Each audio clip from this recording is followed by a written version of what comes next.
guys, so I know there's one last big push coming, meaning the final, so I thought it would be appropriate to do one last school-related video. Welcome to how to study.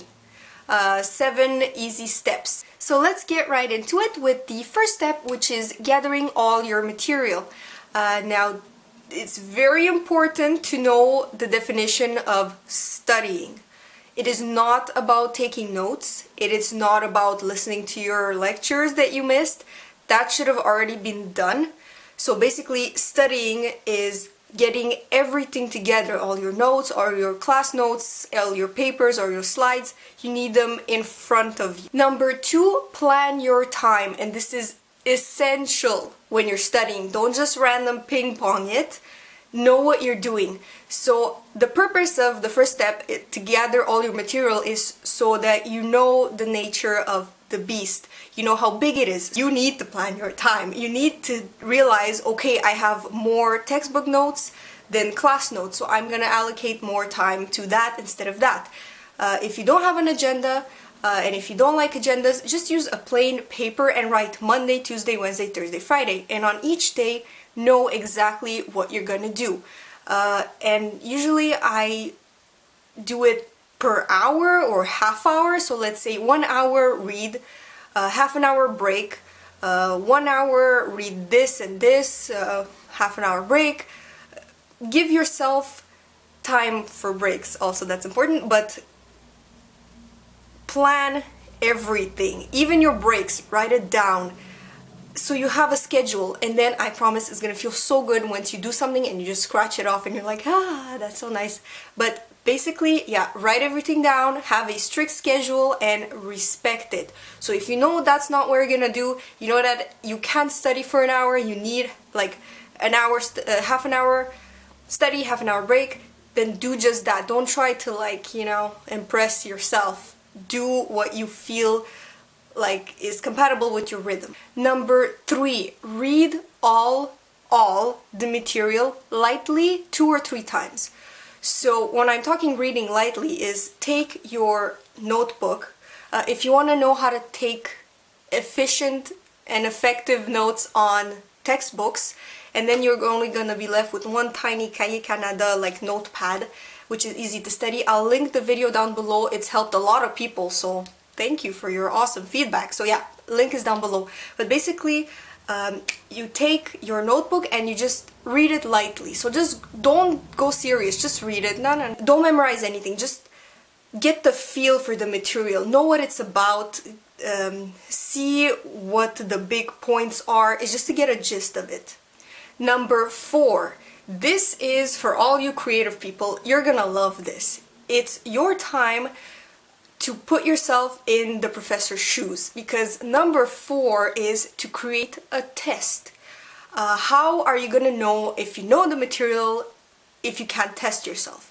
So what I used to do is, after I familiarize myself with the material, I get some blank pieces of paper and I go through the material lightly again, and let's say first page of notes, and you see what the important things are, and you create questions for yourself.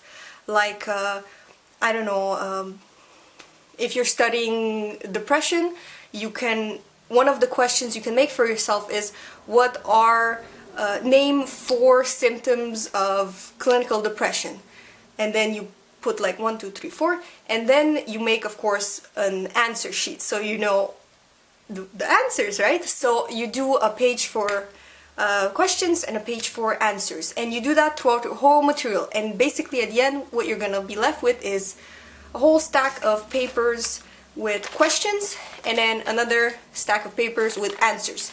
The answer papers, hide them under your bed, far away, because it is very tempting to look at it, so just not hide it away. And then the questions, just put them like face down in front of you and don't touch them. Have fun creating your own personal test. Number 5, now it's time to get serious. So now when you do read the material, focus on it, try to learn it. So read attentively, try to make links in your head. I know this helps some people, but if you voice out what you're learning, it might help. It might also make your parents believe that you have gone completely cray because you're talking to yourself, but some people it helps. Me personally, I don't really like it, but try it out, see if it helps, because basically when you speak the material, you engage more of your senses than just when you read. When you read, it's just your eyes, but when you speak it, muscles in your mouth, ears because you hear it, and also someone like me, when they speak, they gesture a lot. So you engage the material with as many senses as you can, so that might also help. But basically, yeah. Number 5 is get serious, read the material, be very careful, analytical, and do it to the best of your abilities, but like ram it. Like, no more time for reading lightly, read it heavily and with an impact. Number 6 is test yourself. So after you've read the material, I'm starting to lose my voice. After you've read the material thoroughly, let's say, to give you an example, I know you're gonna ask me, Yana, but how many times should I read the material seriously? It depends. For example, I need to read the material seriously 6 or 7 times. But that's just me, because I am special like that.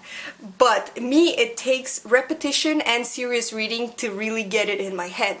But on the contrary, when my boyfriend studies, he reads the material once or twice, but he memorizes so much in those 2 or 1 time, it's ridiculous. So it's really depending on your style. At the end of the day, we both knew the material exactly the same, but I read it 6 times really hard and he read it 2 times really hard, but it just depends on how it registers with you. So try it, but I'm pretty sure that by now you kind of know what you prefer. But basically, okay, that's a little tangent, but so read it. After you've read it as many times as you see fit, test yourself. So take that test, hide the material away, don't look at it, because I know it's tempting, don't look at it, but test yourself. So after you finish reading it a bunch of times, trust me, you have probably forgotten the questions you made for yourself. So test yourself and then correct it and see what your weak points are. And number 7 is repeat.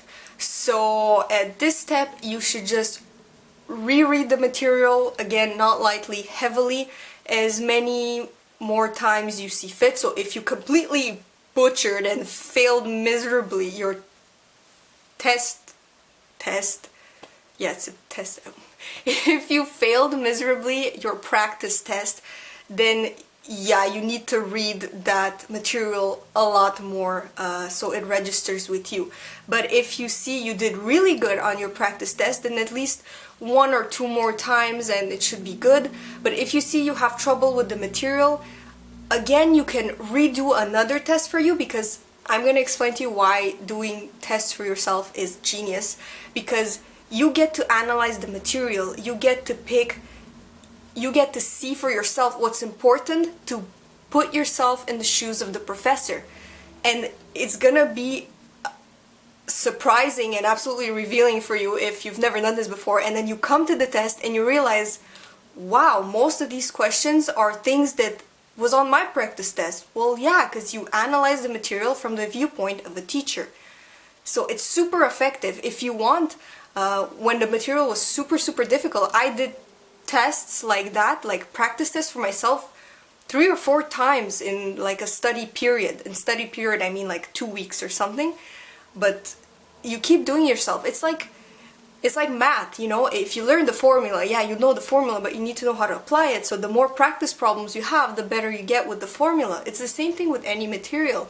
You have to practice it. And that's what's missing in most people's study routines, the practice tests. So practice makes perfect, right? And that's it for my video today. I really hope you enjoyed it. If it helped you, please give it a thumbs up and let me know if you want me to do more of such videos. I know the feedback I'm getting right now in personal messages is like amazing. Thank you so much, and for sure I'll try to improve my lighting and take all of your suggestions in consideration. And happy studying. Happy, be happy. Do it with a smile, you know, it's gonna go down easier. And good luck for your finals. I will see you next time in a more summer related video. I'm trying to switch it up because I'm pretty sure you won't want to hear about school stuff once you're on vacation. And yeah, don't forget to follow me if you like what you see. I will definitely see you next time. Bye!